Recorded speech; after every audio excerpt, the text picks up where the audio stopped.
जब सुने के होई भोजपुरी गाना बस बजे के चाही गाना।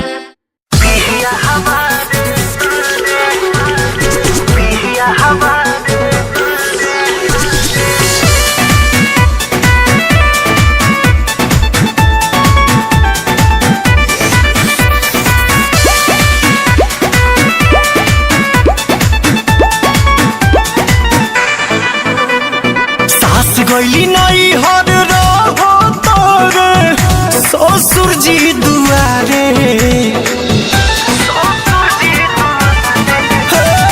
सास गईली नहीं हर रहो तोरे ससुर जी दुआरे। देखे लो जब की लगे सीटी मारे। शादी शुदा होके खोजे सखी पिया हमारे शादी शुदा होके खोजे कुमार। सखी पिया हमारे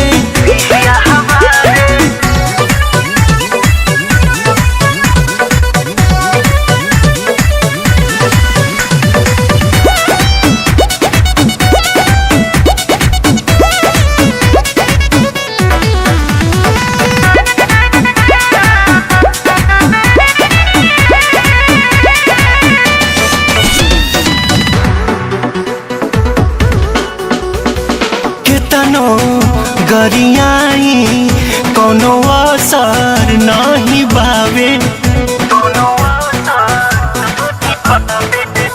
हम कितनो गरियाई कोनो असर नहीं बावे। सिम रखले बाटे 4 गो उ बदल के बतियावे। सोचले न रही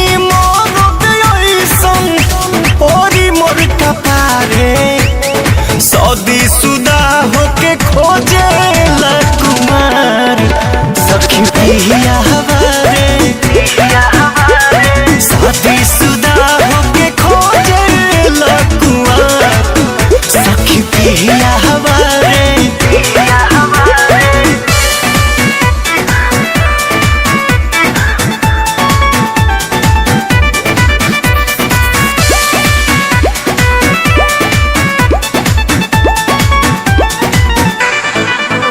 कॉलेजिया स्कूलिया के गेटवा पर जाए।